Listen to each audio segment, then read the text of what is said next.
Hello. It's just me today. Talk about a few things, primarily data for sale. And hearing more and more about this recently.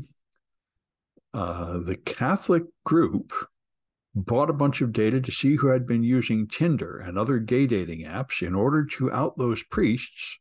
And some of them are forced out of the priesthood and otherwise punished for violating church doctrine.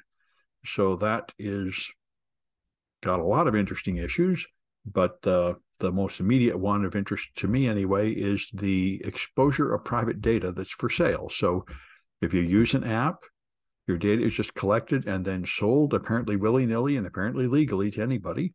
Papa John's a while ago, I think they're the restaurant that's closed on Sunday, and they just published in a newspaper a list of where everybody goes on Sunday when they can't go to Papa John's, just casually exposing the fact that they're collecting the application data of their users and just using it without permission, without notification, without any apparent restriction. And the FBI recently admitted, Christopher Wray admitted that the FBI had been buying location data, which is an end run around the Fourth Amendment.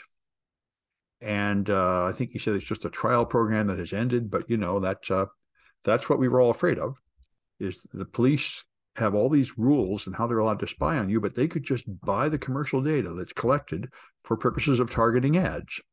And telehealth.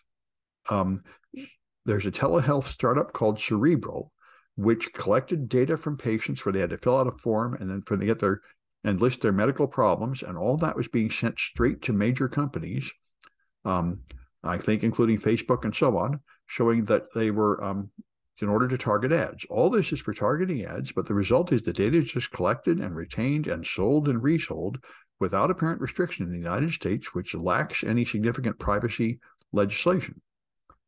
And GoodRx and BetterHelp have already been fined for mishandling user data.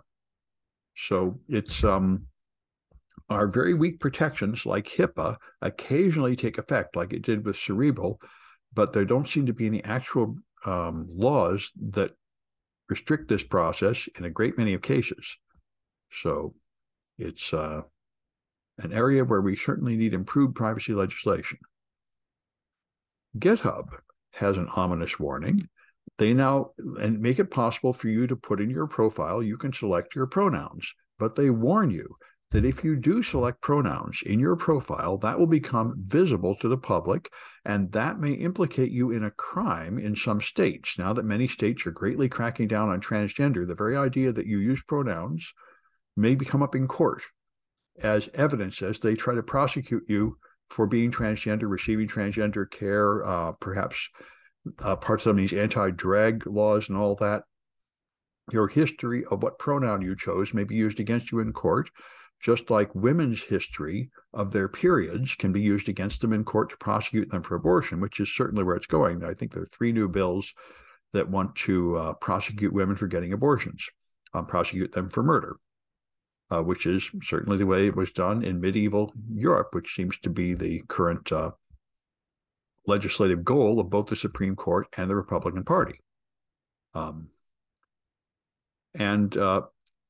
Minnesota, in response to this, the governor has issued an executive order declaring Minnesota a sanctuary state for transgender care, saying they support the rights of people who want to receive transgender care who are in Minnesota, and they require them, the health services, to be careful not to expose these people and to punishment and to share data in ways that would hurt them.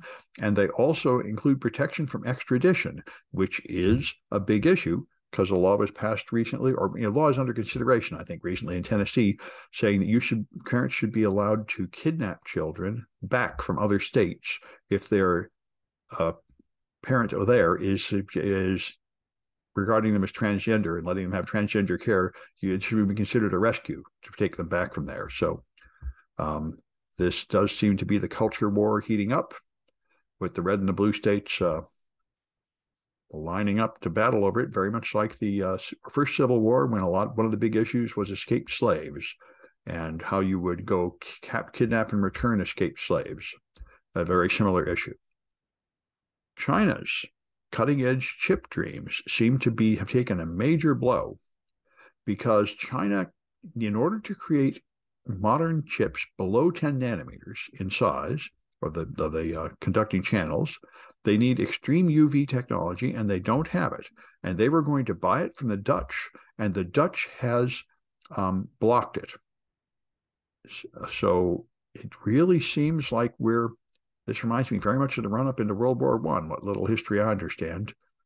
We're really uniting with China on one side and the U.S. on the other side, and Russia allying with China. And we do seem to be lining up for a new war with more and more skirmishes, more and more restrictions, more and more offenses, insults, withdrawals, ultimatums, and so on. And the leaders of China say they expect a conflict to be likely pretty soon, within the next few years, and it seems like America agrees in that too. I really don't want to see that, but we seem to be moving inexorably towards another war over pretty much nothing, as far as I can tell, but apparently we're going to fight a war. Anyway, that's it for this one, and I'll have another one on Tuesday.